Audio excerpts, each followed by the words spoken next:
Buen día, nosotros somos el equipo 2, que está conformado por María José Herrera Bustos y María José Lara Hernández. Venimos de la especialidad de física y hoy hablaremos sobre la representación de magnitudes escalares, vectoriales y sus derivados. Para empezar, ¿qué es una magnitud escalar? Una magnitud escalar es una cantidad numérica cuya determinación solo requiere el conocimiento de su valor respecto de una cierta unidad de medida de su misma especie. Una de sus características son describirse con un valor numérico, representarse por una escala de medida y se rige por métodos de suma, resta, multiplicación y división. Algunos ejemplos que encontramos de magnitudes escalares fueron distancia, tiempo, masa, energía, carga eléctrica, longitud, rapidez, densidad, temperatura, frecuencia, entre otros. ¿Qué es una magnitud vectorial? Cuando hablamos de magnitud vectorial, nos referimos a toda expresión representada por un vector que posee valor numérico, dirección, sentido y punto de aplicación. Aquí tenemos algunos ejemplos de magnitudes vectoriales, que son el peso, fuerza, aceleración, velocidad, torsión, posición, tensión eléctrica, campo eléctrico y campo gravitacional. Estos son considerados como uno de los más primordiales. Para hablar de dirección, se refiere al ángulo del vector con respecto al eje X, hacia donde indica la punta de la flecha, como se muestra en el siguiente GIF. Y hablando de sentido, se refiere a la orientación del segmento del origen extremo del vector, como lo es izquierda, derecha, abajo y arriba. ¿Qué son las unidades de medida? Se llama unidad de medida a una referencia convencional que se usa para medir la magnitud física de un determinado objeto, sustancia o fenómeno. Las unidades de medida permiten calcular o medir asuntos como la longitud, la masa, la capacidad, la superficie, el volumen, la temperatura, el tiempo, la intensidad eléctrica o la intensidad luminosa.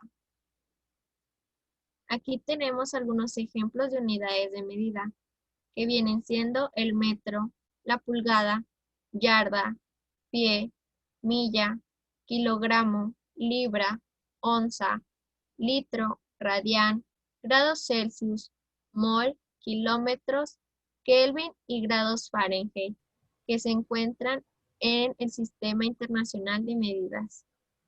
Y como se muestra en la tabla, aparecen otras magnitudes físicas con su unidad, nombre y símbolo. La primera es longitud con el nombre metro y símbolo m. Masa, kilómetro, kg. Tiempo, segundo, s. Temperatura, grado Kelvin, K. Intensidad de corriente, amperio, A.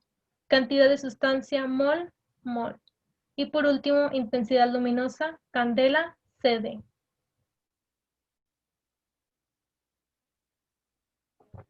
La conversión de unidades es la transformación del valor numérico de una magnitud física, expresado en una cierta unidad de medida en otro valor numérico equivalente y expresado, como se muestra aquí en la tabla de conversión de unidades que se refieren a la distancia, área, volumen y masa, como es el milímetro, centímetro, decímetro, metro, decámetro, hectómetro, kilómetro, metro, pulgada, pie, yarda, milla y micro.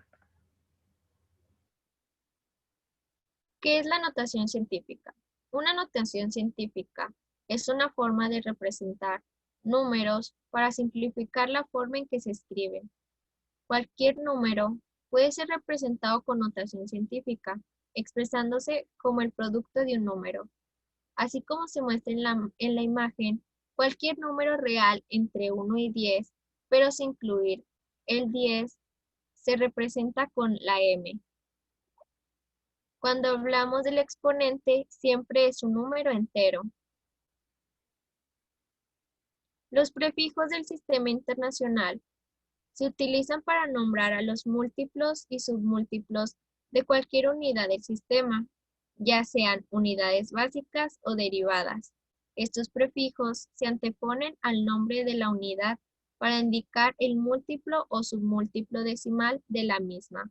Del mismo modo, los símbolos de los prefijos se anteponen a los símbolos de las unidades. Hablando de prefijos, algunos ejemplos podrían ser hexa, peta, tera, giga, mega, kilo, hecto, deca, etc. Y hablando de múltiplos y submúltiplos, son potencias de 10 con exponente negativo o positivo y que nos permitirán hacer más fácil la representación del valor. Por ejemplo, como se muestra en la tabla, los múltiplos, su exponente siempre va a ser positivo y en los submúltiplos siempre va a ser negativo. Estas son algunas referencias en las que nosotras utilizamos para encontrar la información que acabamos de explicar. Gracias por su atención.